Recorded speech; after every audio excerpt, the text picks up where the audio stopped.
Legal ang nangintikang sang Senate Minority Bloc ang magpaligan sang sesyon kapon nga adlaw matapos wala sa gihapon ng tambong ang pila ka mga senador. Sa interview sa Bombo Radio kay Attorney Rodel Taton, ang Dean sa Graduate School of Law sa San Sebastian College Recoletos, iyagin pahayag nga husto lang ang nanginlihok sa mga senador nga yara kapon sa sesyon.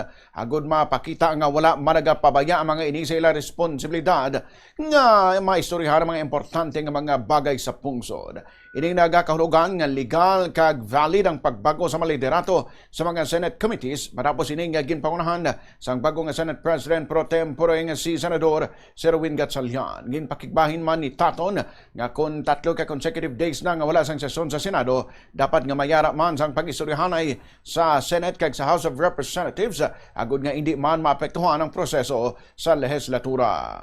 I would say it's legal. Under the Constitution, ang hambal sa Constitution na kung hindi mag-conduct ng session for 3 consecutive days, no, ang Senate of the Philippines, dapat may consent ang House of Representatives on that, and wala sang natabo nga pag-istoryahanay between the House of Representatives and the Senate.